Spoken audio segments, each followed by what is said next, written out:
that's dominating the headlines nationally and throughout the world, and we're all keeping a close eye on it. I want to kind of speak on what emergency management, your local emergency management office is doing and what we do and how we fit into DHEC's plan and the CDC's plan.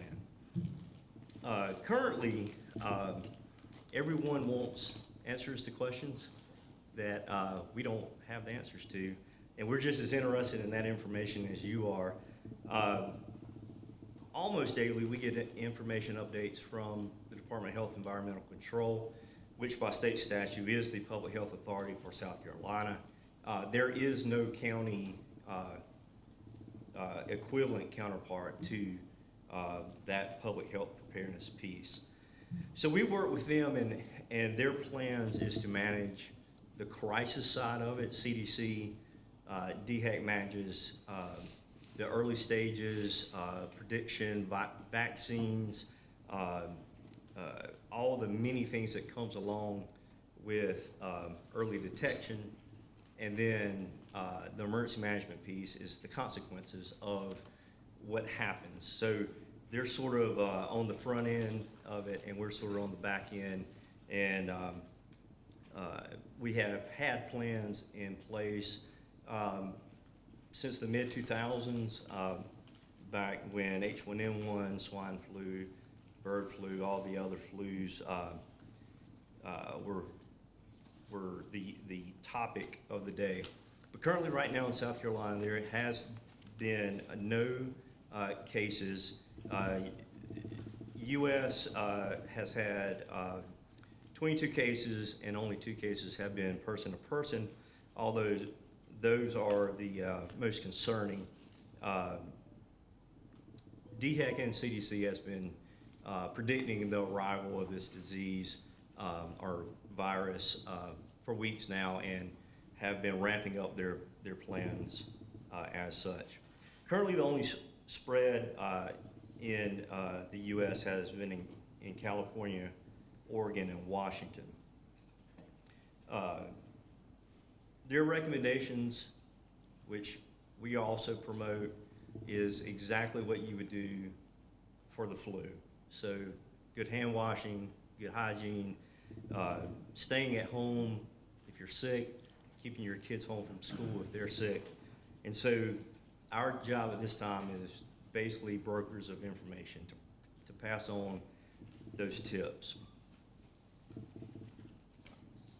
Although still much is yet to be learned, right now the average U.S. citizen, us, has a very low risk for contracting the virus, and a very low risk of actually having any other issues other than normal seasonal flu-like symptoms.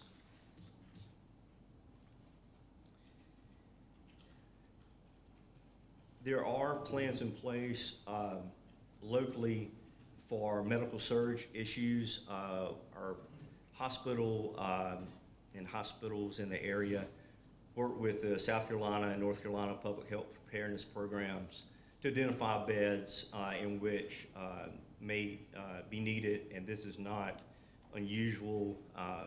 You may remember and recall standalone beds were set up several occasions for seasonal flu, just to keep the flu outside of the hospital. That is, you may see that, especially in other countries, as it ramps up.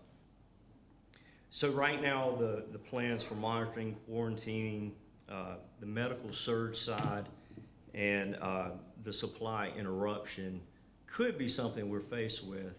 But this is not unusual to the normal seasonal flu planning that we do already. Thankfully, this coronavirus, that the novel strain of it that we're seeing, the mortality rate is not as high as some people are projecting, although those numbers can change. Right now, we think it's very much controlled, and the plans that have been in place for a long time are well funded and well practiced. Any questions? I think we're good. All right. Thank you for the update.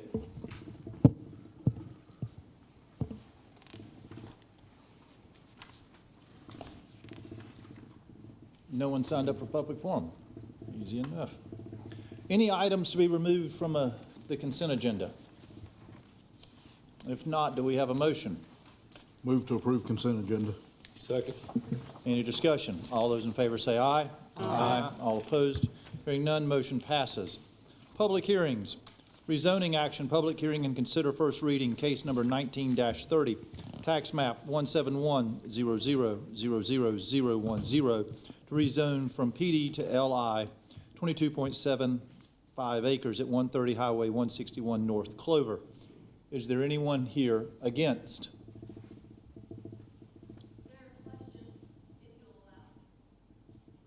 We will, but I want to warn you, we can't answer you back during public hearing, but we can refer you to someone who can answer those questions. So feel free to come on up if you are against. All right. Anyone in favor? Mr. Christopher.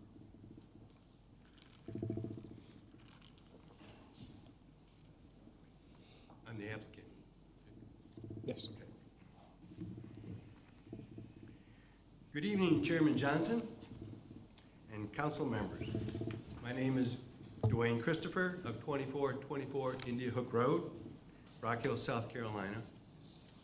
I am landscape architect consulting on the rezoning project representing the owner. At the time of the start of the application, the owner of the property was Mr. Poma. The owner now is Curitan Realty and Investments, who closed on the property last week. Curitan Company and sister companies are the owners and users of the property. We have been working on the due diligence of the property since last August. I have with me Mr. Robert Land and Mr. Chris Mahar, that are company officials with the new ownership. They will add to my presentation and be available to answer questions. This property is one that I was familiar with due to the fact that starting in 1998, when I rezoned the property from a trucking company use to a PUD. This planned unit development for a client at the time was NVR Building Products Company. The PUD had many restrictions and many uses that would allow a wide variety of commercial, light industrial, institutional, and warehousing. Light industrial was one of the allowed uses. This project would have fallen in line with that first PUD. The property changed ownership within a couple years, and the project came to council in 2007 under a new owner. I have the past zoning exhibits with me. They're in front here.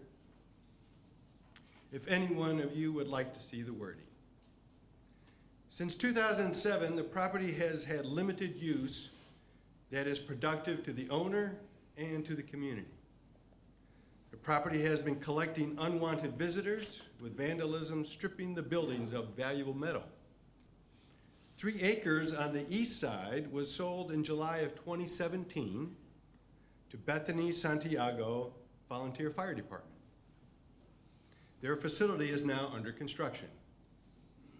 With the sale of this 3-acre parcel from the original 26 acres, the PD zoning became technically and legally null and void and has been in limbo since that time. There were several interested parties that have looked at the property, but because of the significant investment to the building, as well as the rezoning the property, no party moved forward until now. So with that small amount of history, we come to the new owner, and what are the plans with a rezoning to light industrial again from the existing PD? The new owner has a specific company for the property. The company is Carolina Traffic Devices, and along with Curitan Company, has operations in Kings Mountain, Charlotte, North Carolina, and Atlanta, Georgia. The large structure on the site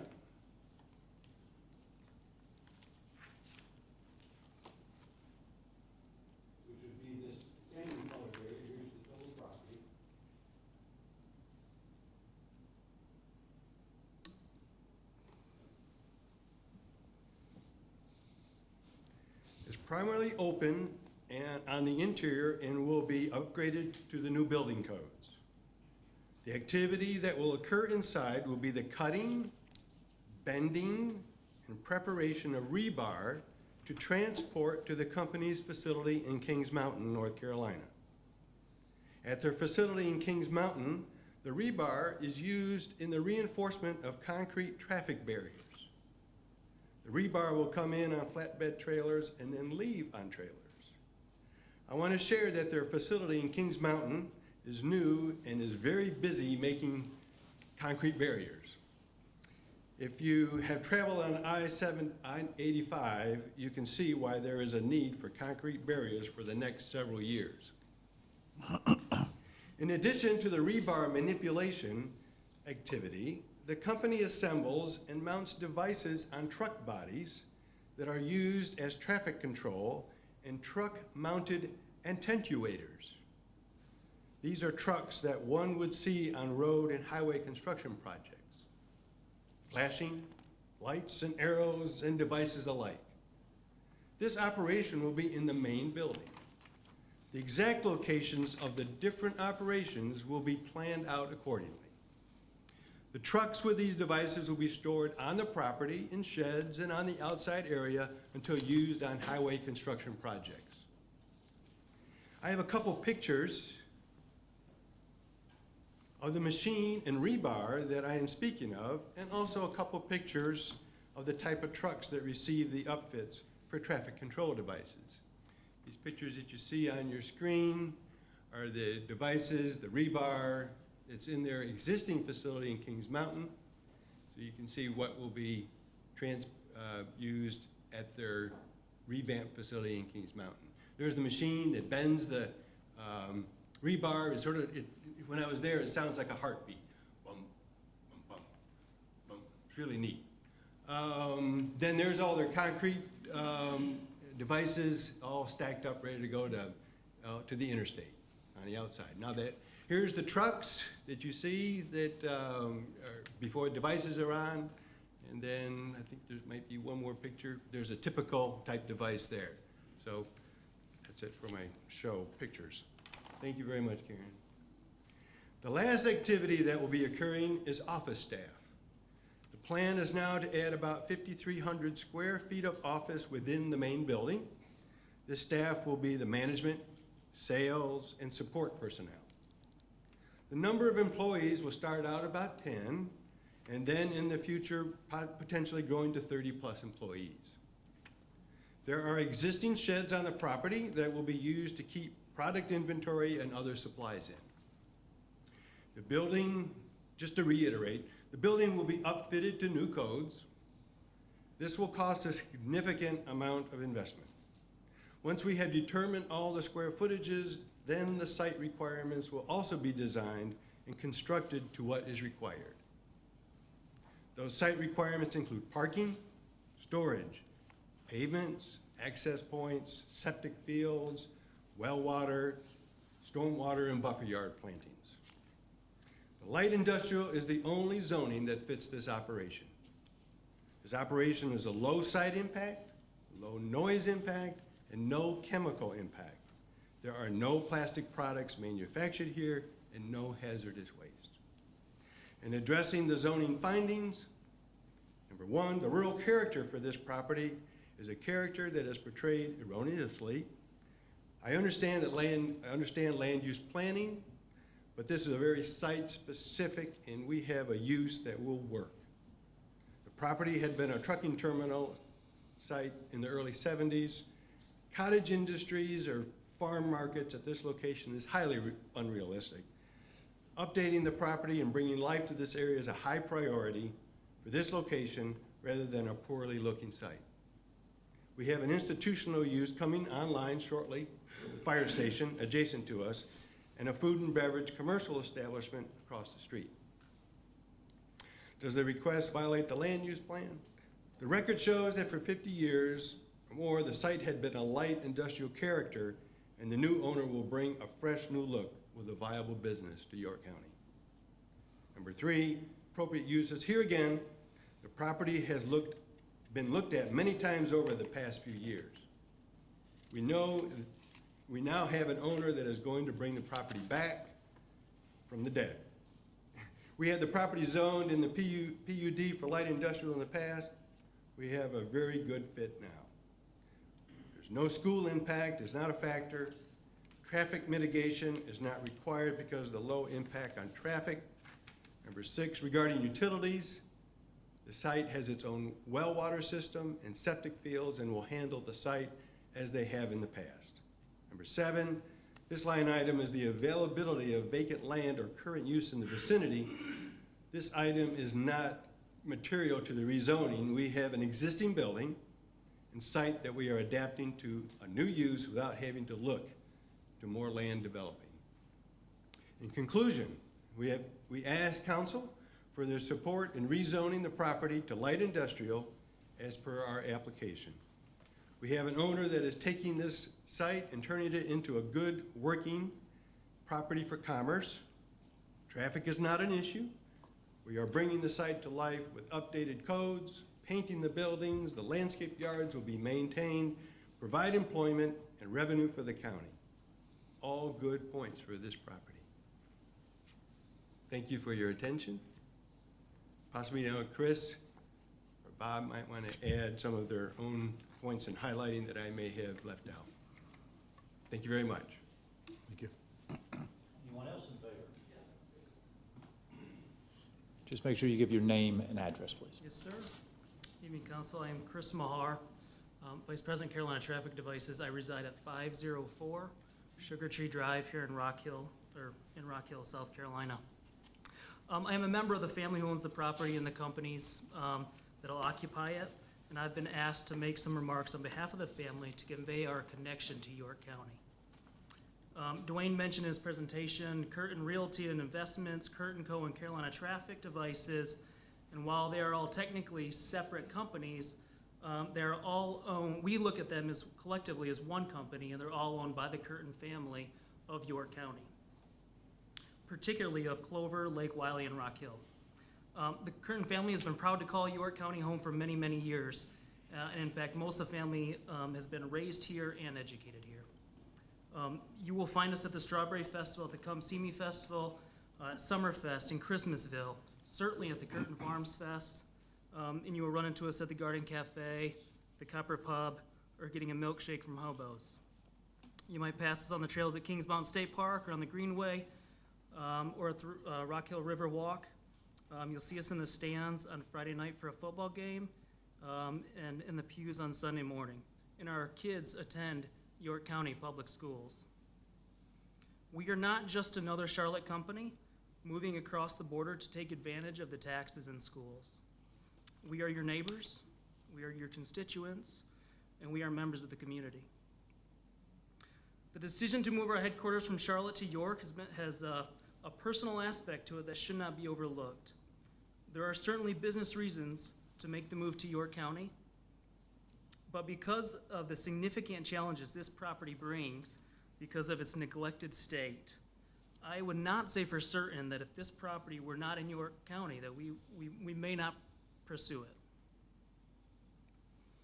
We love this county and love the idea of bringing our headquarters home and being able to provide job opportunities in a part of York County where there are few.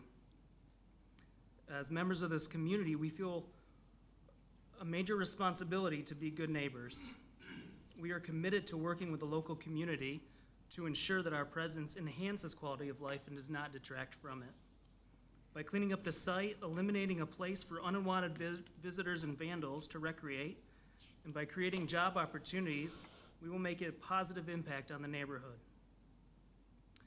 We are a well-established company, having been in business for 26 years. We plan on being at this site for a long time, and our investment into rejuvenating the property, partially fueled by our deep roots and strong ties to this community, should serve as a testament to our long-term commitment to York County. It is our desire to have a long, prosperous future at this site, and I second Dwayne's request for the council to support the rezoning. On behalf of the Curtin family, I thank you for your consideration, and I hope you allow us to make York County not only our place of residence, but our home for business. Thank you. Anyone else in favor? If anyone has questions that haven't been answered, you can certainly talk to the applicant afterwards or speak with the county manager, David Hudspeth, who's down there, and he can direct you to the correct person on staff to give you the answers you need. Is there a motion to end public hearing? Move to close public hearing. Any discussion? All those in favor say aye. Aye. All opposed, hearing none. Move to Motion. approve first reading. Second. Any discussion? Mr. Winkler? Yes, I'd just like to say, about a year or so ago, I came out and looked at that property with the realtor who had it listed. There's more than a little bit of work that needs to be done on that property. There were mattresses in several places where homeless had been sleeping. There was obvious use of the facilities that aren't there, but the buildings were gutted. The office areas, there are some office areas there, but you'd be better off probably tearing them down and starting over. We did walk through those. So I'm glad to see that somebody's willing to put some money back into that place. And I know it's a concern. I spoke with the Bethany Santiago Fire Department, the chief, and a couple others before they moved bought that property to put the second station out there. And they've had calls out there for them, burning stuff inside some of those buildings and stuff when they're, trying to stay warm in the wintertime and people were housed in them and stuff. So I'm glad to see that somebody's willing to step up and do that. I would like for you to please meet with the neighbors and see what questions they have if they weren't answered, by your presentation tonight. But from speaking with the owners and stuff in the last week or two and from visiting the property in the past, I definitely support this, and I think it's a good move for the citizens and the neighbors there to have a nice facility there than instead of a homeless encampment that it was turning into. Any other discussion? All those in favor say aye. Aye. All opposed, hearing none, motion passes. Rezoning, public hearing and consider first reading case number 20-03, UD rezoning in council districts 4 and 5. Is there anyone here against?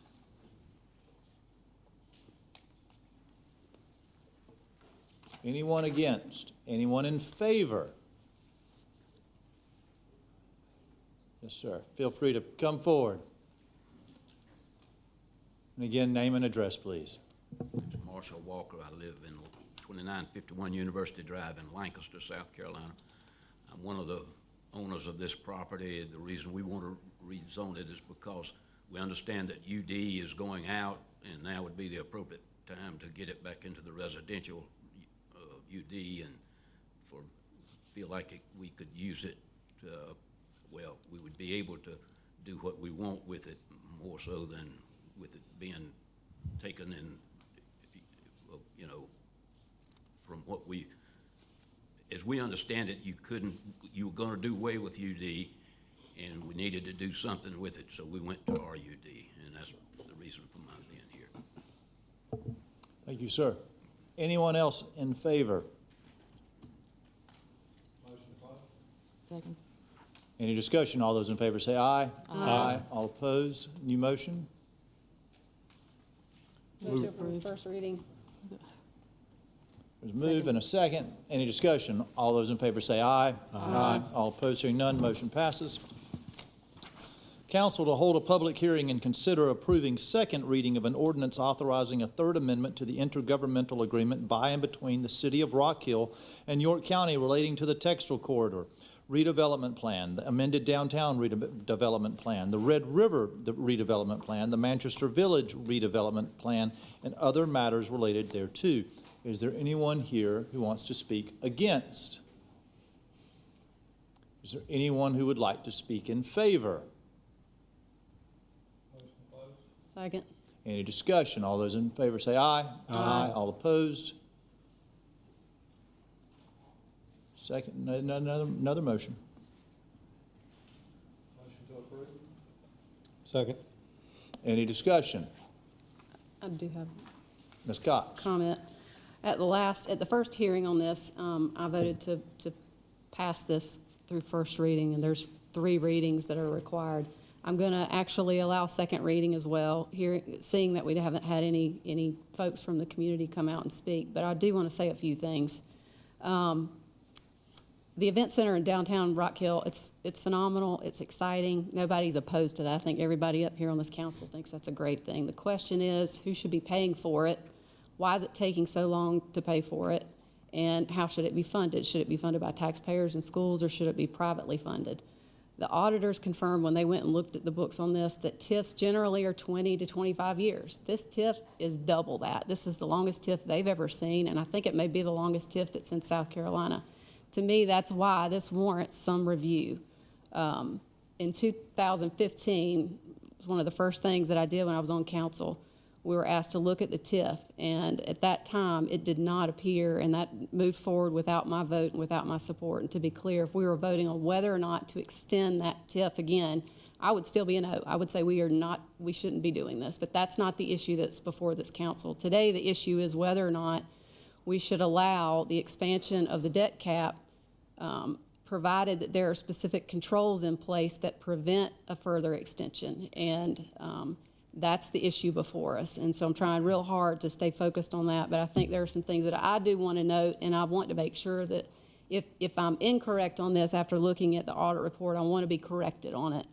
My understanding, if you look on page 13 and page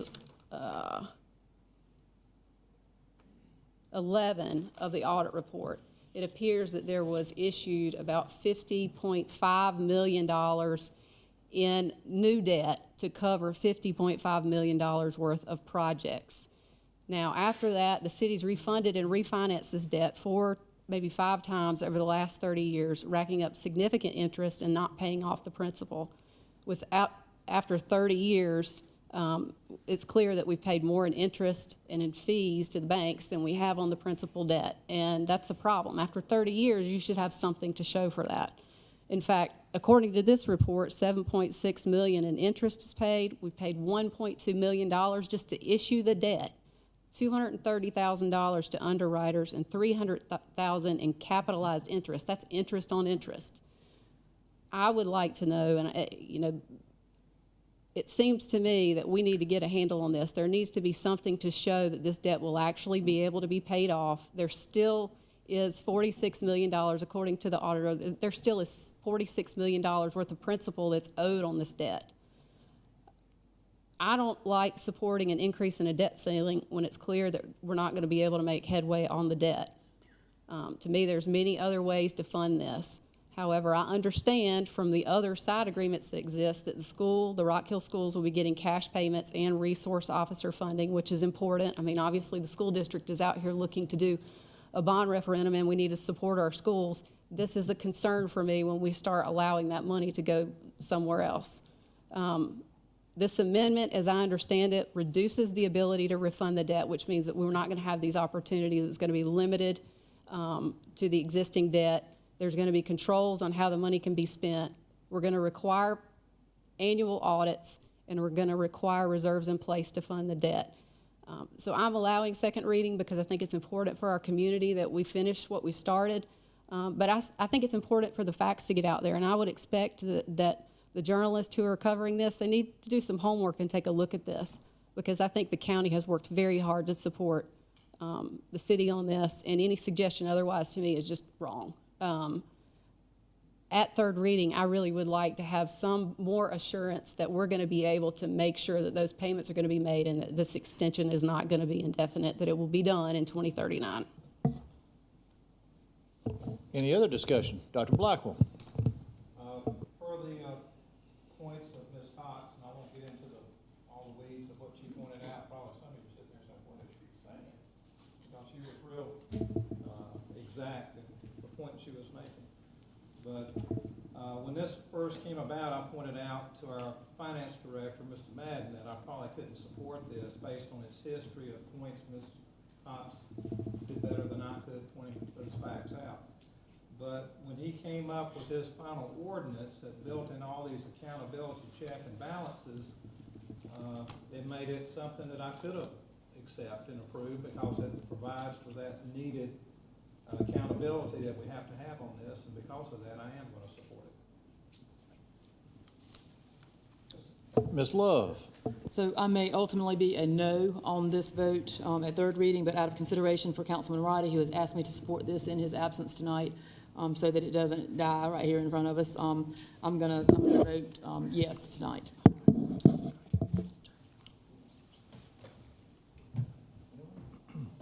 just gonna speak with my vote. All those in favor say aye. Aye. All opposed? No. One. Motion passes.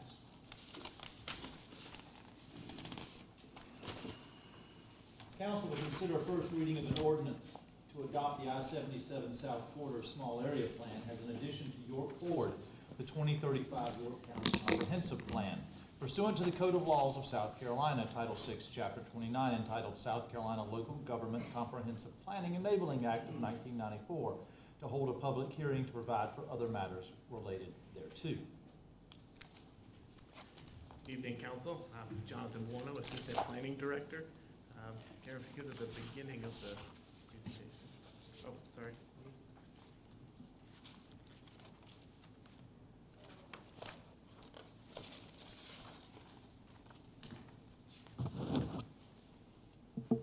Thank you. So, as way of a bit of background on this small area plan effort, last year, Council adopted a set of strategic goals, one of those being a growth management goal. An implementation strategy for that growth management goal was to identify 3 to 4 areas to study and address the impacts of future growth. So the I-77 corridor, the I-77 South corridor was identified as the first of these areas to study, the second of which being Lake Wiley, and the third being a reevaluation of the Dave Lyle extension plan, which is already part of our comprehensive plan.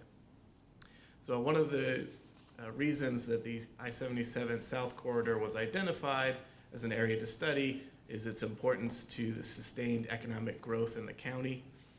Another being the development pressures that are in the county, in this area of the county, with the Panthers development coming in with a lot of large undeveloped properties in the southern portion of the corridor that are available for development, and a lot of the conflicts between growth and the rural edge. So this corridor does have a mix of the city of Rock Hill, a lot of industrial development, as well as rural homesteads and suburban styled neighborhoods. So there's some natural conflicts between those land uses. So the study area itself is identified as unincorporated York County within a 2-mile buffer of I-77 on either side, south of the Catawba River. So for reference on this particular map, that is the color blue. City of Rock Hill, for reference, is shaded gray. Fort Mill is shaded brown, and the Catawba Indian Nation is shaded green on this map. So the goal for this small area plan is to maximize the corridor's economic development potential as the county's transportation spine, while simultaneously minimizing the impacts of new development on existing residential areas. So in the course of staff's analysis on this small area plan, we looked at several different factors. First being economic development. So what are the employment trends in this particular corridor and the county at large? Where are the future job growth potential? Where is that? And what are the needs for that job growth to be realized? On transportation, we looked at where some of the most high volume roads are located, as well as the proposed and being implemented infrastructure projects, where those are located currently, as well as where truck routes might go with new development coming in.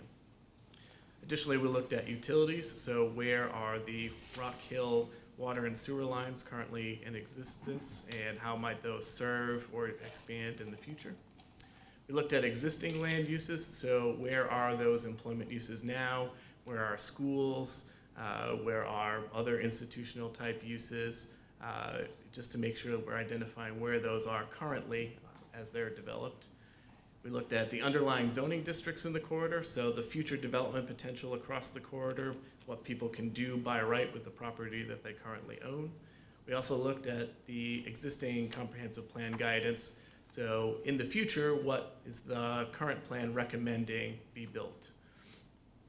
Additionally, we met several times with the City of Rock Hill's Planning Department They gave us feedback on some of the recommendations that we were working on, as well as some of the issues in the corridor, so we factored in their input as well.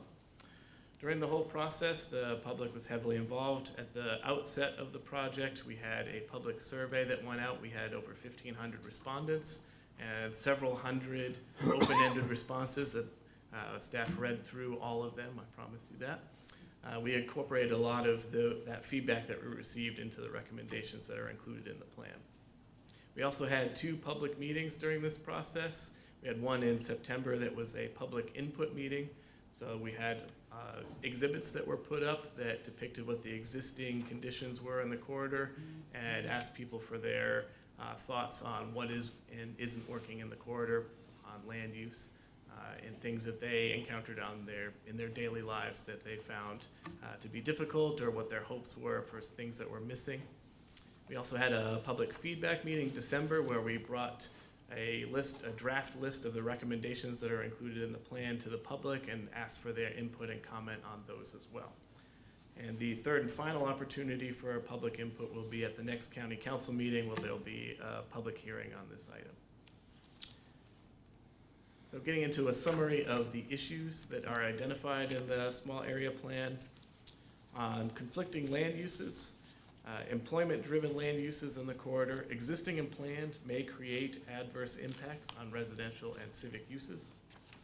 Lack of transitions, few opportunities for mixed uses, the existing locations of schools and concentrations of distribution facilities limit the ability of the built environment to transition fluidly between uses. Congestion, access to I-77 is only a few connections from rural roads, transitioning countryside commutes abruptly into urban traffic delays. Large undeveloped properties. Development pressures on large properties or parcel assemblages may prioritize speculative development that fails to integrate with the surrounding community. Open space. Potential opportunities for passive outdoor recreation or dedicated park space diminish as the corridor urbanizes.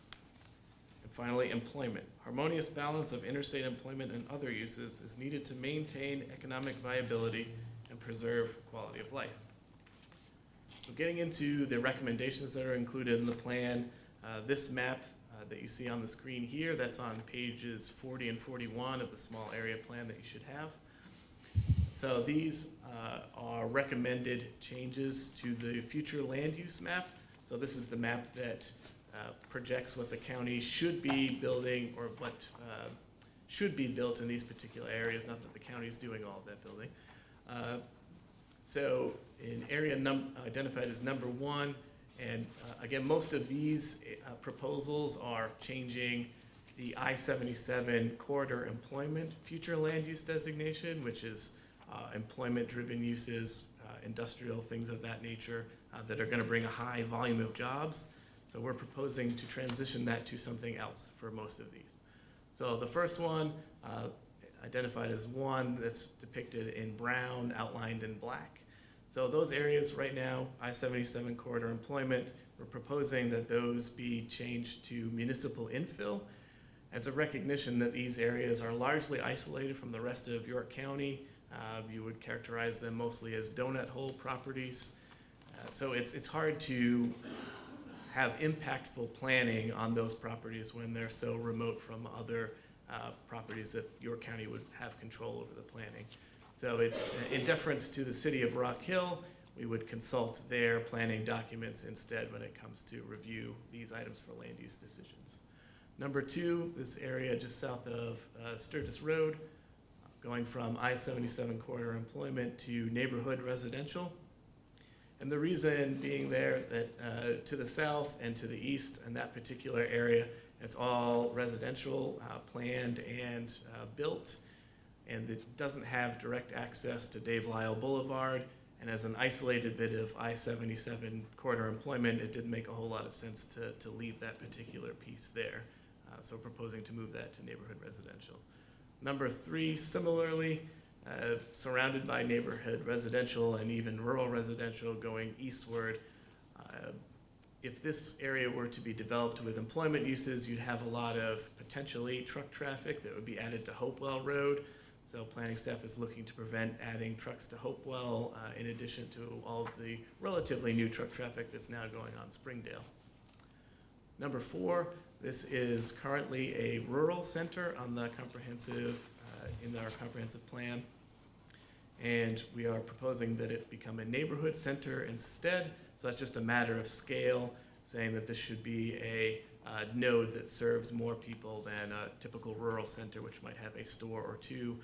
This would be servicing all of the folks that live in Leslie and all of the rural folks that are driving westward. Number 5, this is the only part of our recommendations that we're proposing to add to I-77 corridor employment. And the reason being, as long as traffic is accessing this particular area from Oak Pond Road, it's at an intersection with Neely's Creek Road, and it has an opportunity to maybe serve as a neighborhood serving use, something like a grocery store. Number 6, this area, I-77 corridor employment currently, and that includes Mount Holly Elementary.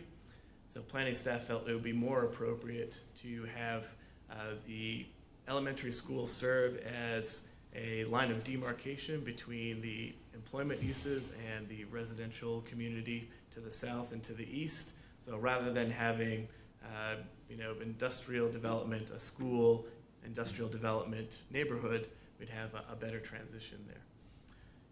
Number 7, these are areas to the very south of the corridor near the Chester County line. They are currently shown as I-77 corridor employment, but it does not currently have access to utilities, and it is unlikely in the near future to have access to utilities. So we felt it was more appropriate to reflect this as rural residential, which is the current land use there.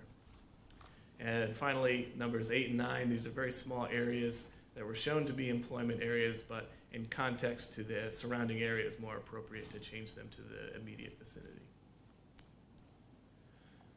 So getting into the text recommendations, I won't go through all of them. I will summarize them here for you. There are 18 listed towards the back of that small area plan document.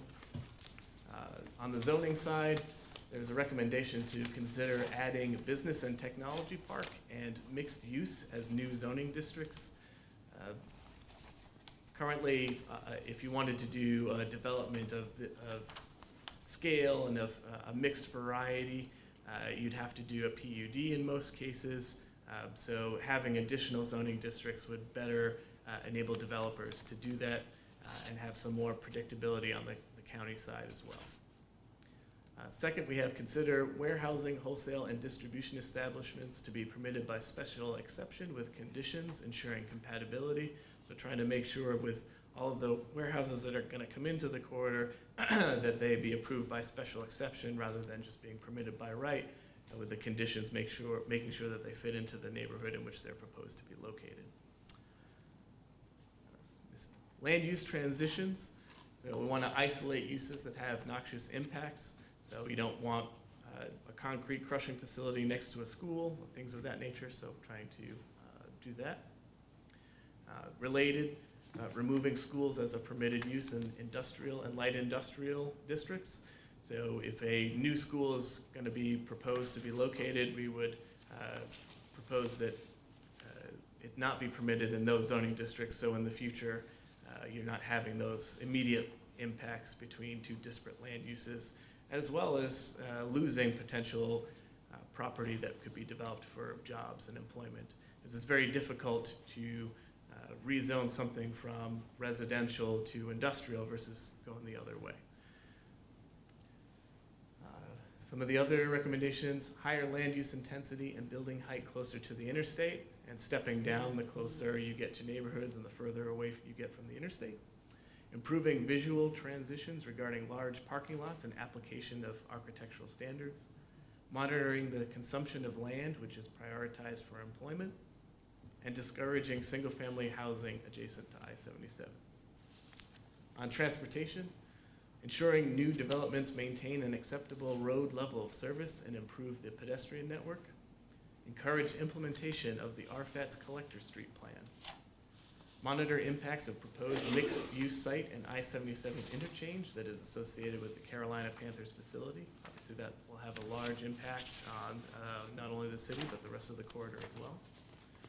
and to coordinate with Rock Hill on expanding MyRide to large employment centers that are in the corridor. On economic development, to collaborate and engage with developers and infrastructure stakeholders to organize and plan for growth. To monitor economic trends to recommend regulatory changes that are responsive to the market realities. Targeted application of tax incentives, and to consider establishing a York County-owned business and technology park in the corridor. And finally, on environment and open spaces, increase the availability and access to open spaces, requiring more to be provided in certain zoning districts with certain development proposals, preserving and providing access to natural features, encouraging meaningful open spaces rather than just leftover unbuildable pieces, and creating a public park in the southeast portion of the corridor. And with that, I'll take any questions that you might have. Any questions? Thank you, Jonathan. Will you repeat when the public hearing will be on this issue, Yes, it'll be at the next county council meeting. which is The date of, say again? March 16th. 16th? And folks will be able to comment. I think it would be helpful to at least have the public comments that were circulated, maybe circulated to the council so they can see what the public came out and said. Thank you. Any other? Dr. Blackwell? Does this one work? This one had no problem working before the last meeting, before we started, but that's odd that it doesn't work now. Anyway, just one quick question. What's the height restriction on commercial buildings around the corridor county? Well, countywide right now, it's 50 feet is the height limit. So we're proposing taking another look at that, whether it's appropriate in certain areas to allow a higher height. Yeah, than what that. is that, 4 stories? Yeah, it's about 4. Yeah.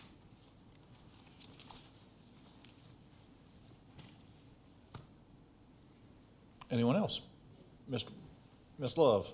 So, Jonathan, what would, why would warehouse and distribution, what would be a reason for that not to be granted a special exception? Well, I'll kind of get into, normally the changes to the zoning code at this point, we want to funnel into the recode project that is ongoing. You'll have a meeting about that at the end of this month. But understanding that this is a particular priority for council, we've put together a draft ordinance of what the special exception conditions would look like for these warehousing facilities. So you'll have an opportunity very shortly to take a look at what those conditions might be. But it's primarily centered around having an access plan where the truck's going to go, making sure that they're not going through residential neighborhoods and things of that nature. I think my comment would be that, my number one priority would be that, Councilwoman Cox be 100% in favor of these things. I'm actually frankly a little bit surprised that we're doing this at a council meeting because it looks more like a workshop type load. And as the next person do, we'll have a, small area plan coming up. You know, it's hard for me to sit here and look at this and determine if it's the right thing for that district, because I don't know that district. And so my number one priority is that, you know, is that she be okay with this and that the people be okay with this, but I think a lot of it's very difficult to understand. And when I look at this, I can't tell you what this area is gonna look like in 10, 20, 30 years, based on what I'm, you know, I just can't, you know, now, if we're talking about something in my district, maybe it's because I'm not familiar with the district, or what's there, or, you know, the intent of what we want there. You know, it would be a lot easier for my district to look at and say, oh, yeah, I know where that is, and I know what that needs to be, and I know what that doesn't need to be. So it just, that is my priority. I think these small area plans, came about because, we saw a need specific to these two areas, and multiple areas, but specific to these two areas, and I just want to be sure that we're meeting all of those needs, because I don't see an opportunity, to come back and do this over again, so that's my concern. Well, as part of planning, it's a continual iterative process over, you know, years and decades. And this particular document will serve as an addition to our existing comprehensive plan.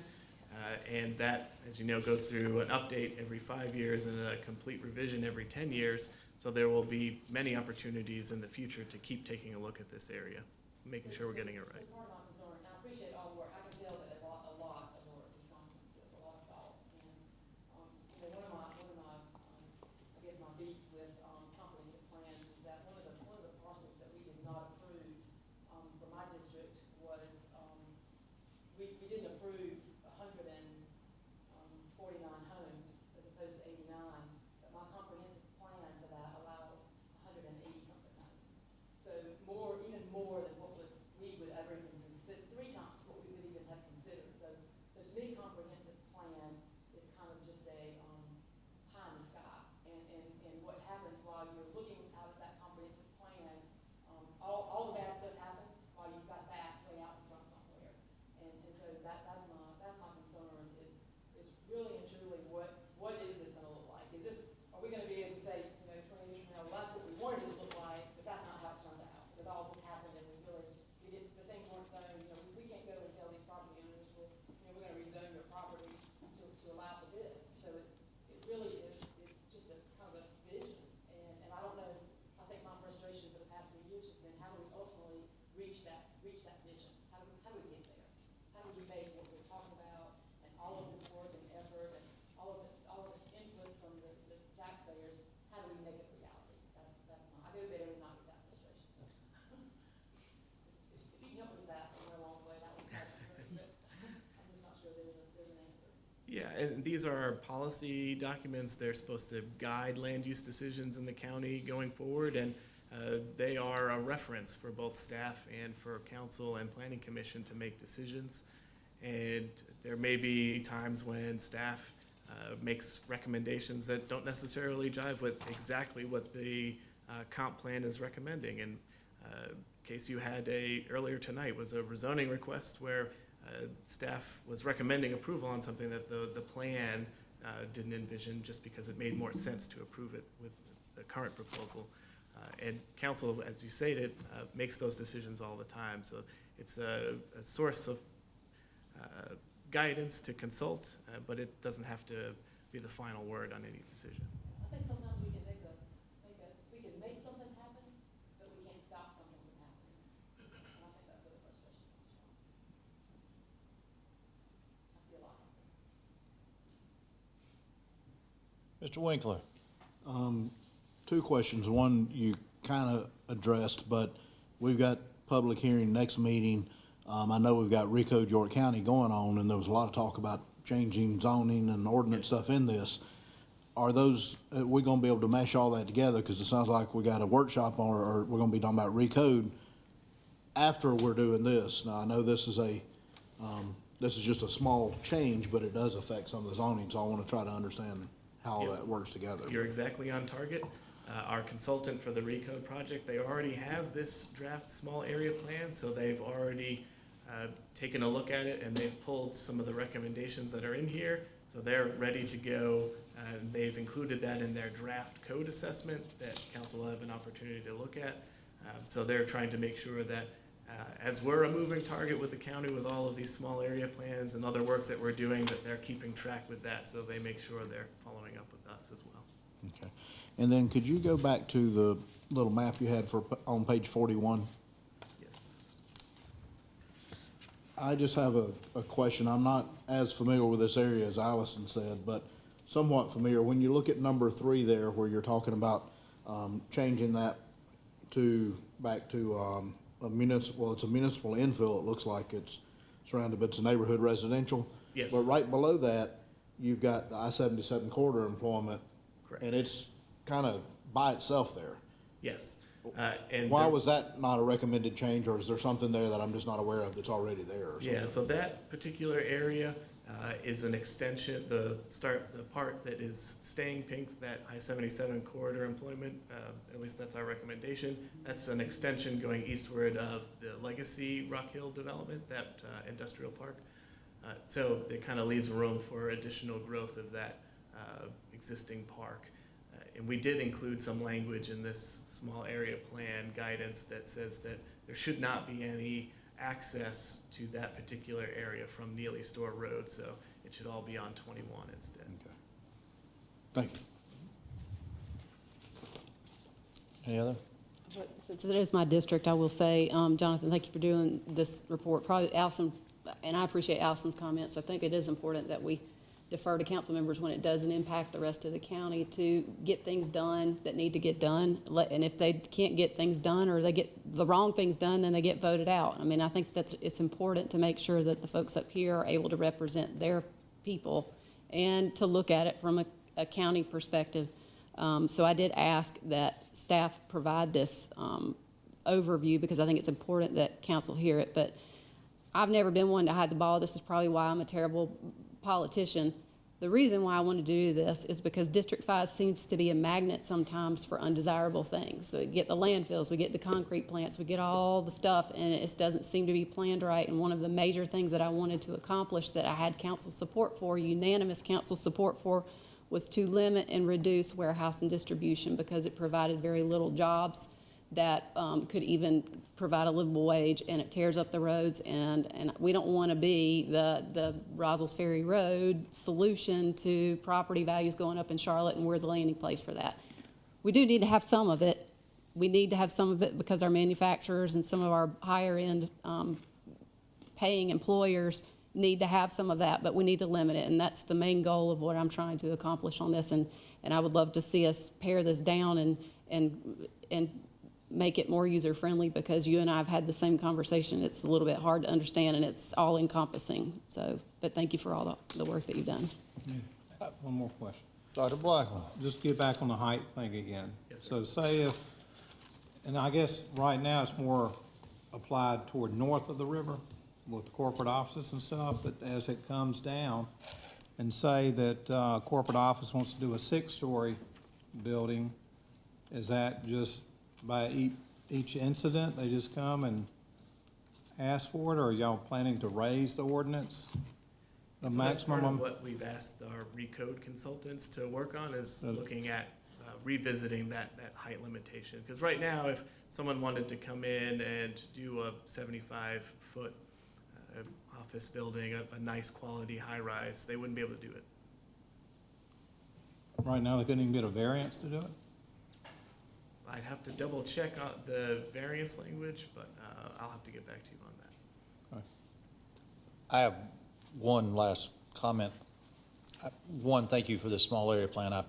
When council began to adopt small area plans, I think it was a huge step forward to stopping bad growth. And certainly the one-size-fits-all policy that we had tried for the past few decades was clearly not working and needed to be revamped. And I think this is a huge step forward. I have a personal philosophy that planning and economic development are one and the same. That those are, or at least they are so intertwined that you cannot separate them. So I am curious, has the Economic Development Department and RFATs, have they reviewed this small area plan and given their blessing? Because in order to make this happen, you're going to need their buy-in, and you're also going to need the transportation, because this is littered with transportation issues that'll have to be addressed, and RFATs is certainly one of the ones that would be looking at this corridor very heavily. So have they seen this and given feedback on this? Yeah, so the Economic Development Department, they helped draft a good portion of this report that you have, and particularly the Economic Development section. So they certainly have, and there's buy-in from them on this. As for RFATs, they've been made aware of the plan. We didn't solicit their direct feedback. Recognizing that RFATs is the MPO and they're responsible for the transportation planning in York County, we tread lightly in our recommendations in our transportation section, so we can certainly reach out to them and see if they're on board with all of those. And I'm sure they'd be delighted to hear that we're recommending we implement their collector street plan. Well, I'm sure, yeah, that would be a huge move for them. I will say I would like to see RFATs, if for no other reason than RFATs with the long-range planning and just from a standpoint of setting aside funding. There will be roads, there will be infrastructure that would have to, if you use as an example a Red Venture type style park, if a park along those lines came in, there's certainly not the existing infrastructure, there's certainly no light rail, there's certainly no buses.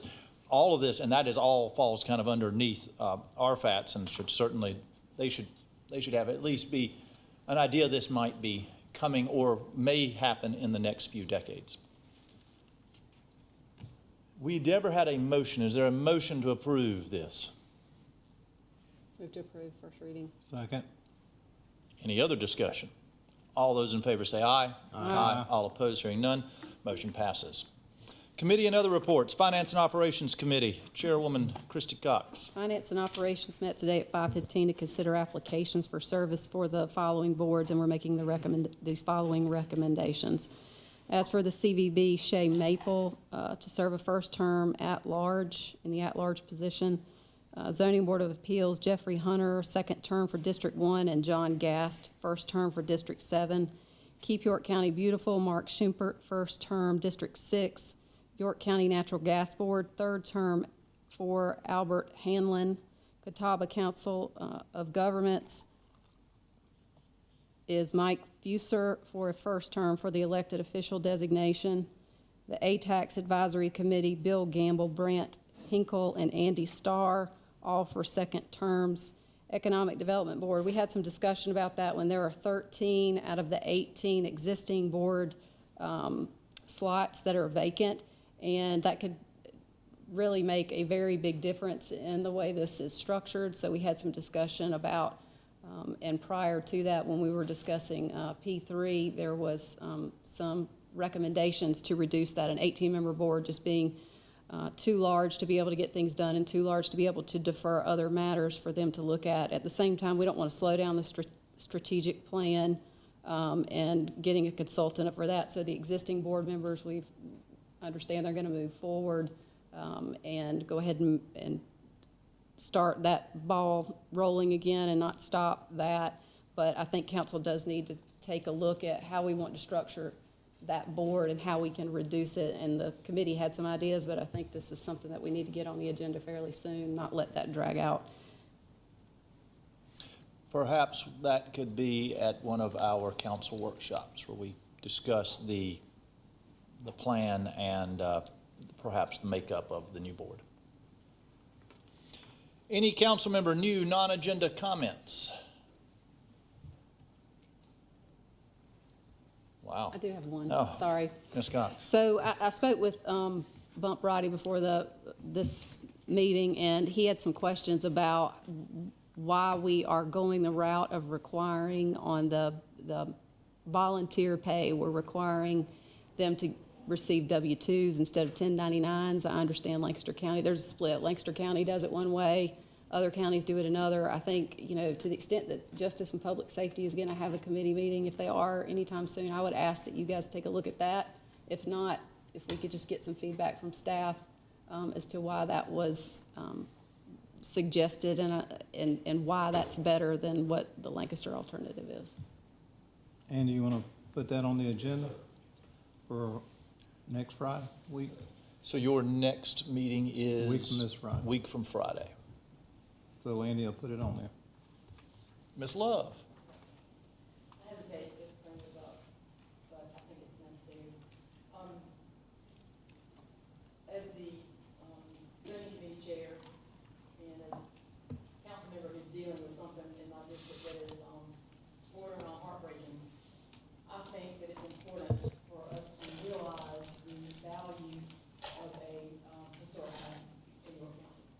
So I just want to put this on your radar so that we can, we've got people here tonight from planning and zoning, and I think that's great because I feel like there should be some type of zoning when I look at this, just a small area plan for the I-77 corridor and the small area plan that's coming up for mine. There is no zoning code. There's no zoning for something that is a 200-year-old house, for example. So I would like for us to consider that and be able to zone a property, even if it's on a major road. It might be worth more than something that's out in a field, way out somewhere, but ultimately, these things aren't gonna be way out in a field somewhere. So I'm referring to the bigger zone that is on Highway 49, and this home dates back to the 1700s, and it's just very historic. And it is zoned BD3. Property is currently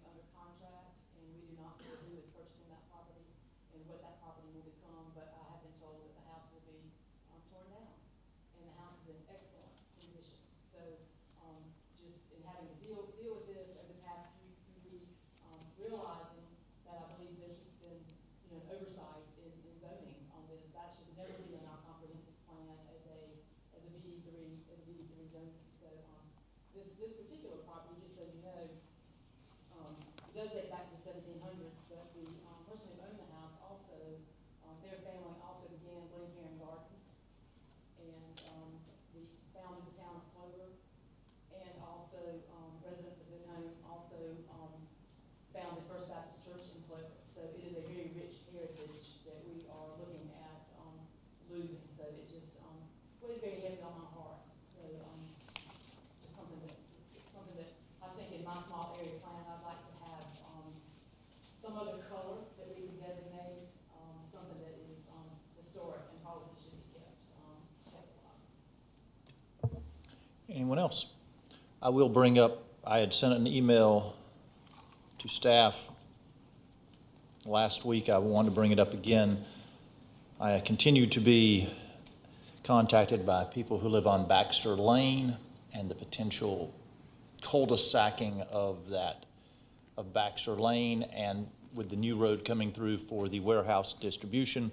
And I would ask staff to continue to look at that and try to find ways, if possible, to keep Baxter Lane open. I realize that they will have to cross over traffic from where there will be 18-wheelers now, but it would appear that the people who live there, that is what they want. And if it is all possible, I would ask us to do that. Perhaps Baxter Lane has to become a right-in, right-out only type of road, but I would at least ask us to look at it and see if there's any flexibility. Citizen concerns. Marissa Harris to address council regarding her property rezoning located at 1766 South Parham Road. Good evening. My name is Marissa Harris. I reside at 1766 South Parham Road. I'm here tonight to request your assistance with a rezoning request that I submitted on December 10th. Ms. Brogdon has distributed some information to you that I've supplied that will provide even more details than I'm going to get into tonight. Prior to the public hearing regarding the amended overlay, I contacted Allison Love, who is my council lady, for clarification on the overlay. There was a map that she had sent out in an email that was kind of blurry and the line was fuzzy. I could tell that my property was located on that line, which then caused me to have some questions and reached out to her directly. You'll see in the packet that I've given to you that correspondence that was with her, which was held on November 3rd because of the hearing being scheduled for November 4th. I requested to know if my lot was going to be included in that overlay, to which she confirmed that it would not be included and would not be impacted. You will see in that Facebook correspondence through her York County Council personal page that we went back and forth in some of that correspondence, asking several questions, and she then confirmed that. Unfortunately, I need to rezone this for personal reasons from the currently 5-acre agricultural lot to 2 RUD1 lots. Both lots will be exceeding 2 acres. There's significant financial implications if I'm not able to rezone this to RUD1 and separate the 2 lots. I am asking that you honor the word that Allison has put in that correspondence and allow me to have this request approved, even though I do understand it's not an easy request. I don't believe it was the intent of York County Council to limit the best use of an individual owner's parcel with this overlay, and if I'd been provided accurate information, my packet would have been submitted prior to December 2nd, so that it would have been in time for review. I do request tonight that you amend the boundary of that overlay. I think one of the most encouraging things for me tonight to hear is that you all do consider some specific and special requests, such as the historical home and this Baxter Street, because I do understand this is a special request and would not just be something that's easily approved. It would take some work on your part, but I would request that you consider that and would certainly be a part of the solution if I were offered that opportunity.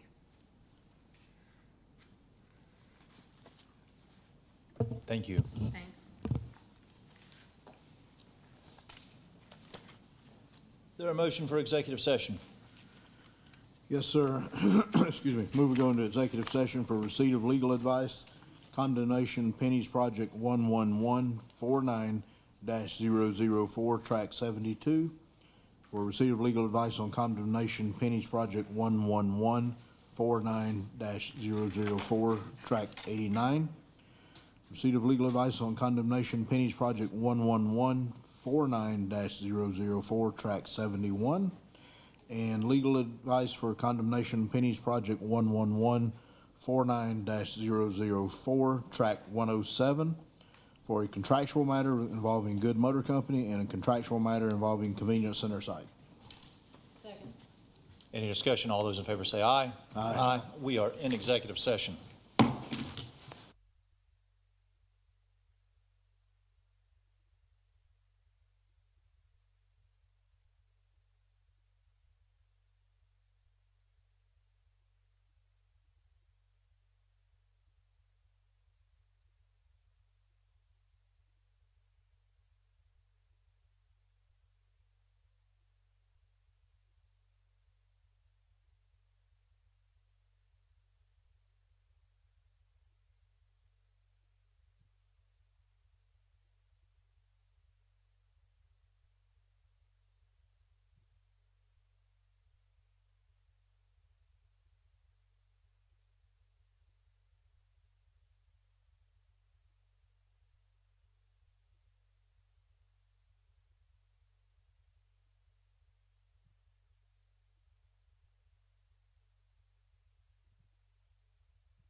We have exited executive session. Are there any motions?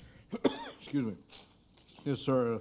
Motion to authorize settlement amounts up to limits as discussed in executive session on project 11149-004, track 72.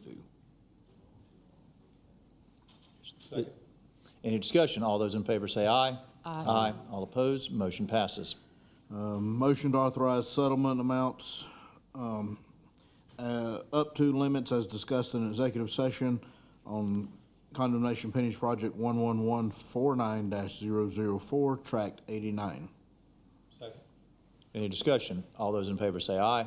Aye. All opposed? Hearing none, motion passes. Motion to authorize filing of condemnation on pennies project 11149-004, tract 71. Second. Any discussion? All those in favor say aye. Aye. All opposed? Hearing none, motion passes. Motion to authorize filing of condemnation actions on pennies project 11149-004, tract 107. Second. Any discussion? All those in favor say aye. Aye. All opposed? Hearing none, motion passes. Motion to authorize negotiations for the contractual negotiations on the Good Motor Company site. Second. Any discussion? All those in favor say aye. Aye. All opposed? No. Motion passes. Motion to authorize contractual negotiations on the convenience center site as discussed in executive session. Second. Any discussion? All those in favor say aye. Aye. All opposed? Motion passes. Is there a motion to adjourn? Motion to adjourn. Second. All those in favor say aye. Aye. We are adjourned.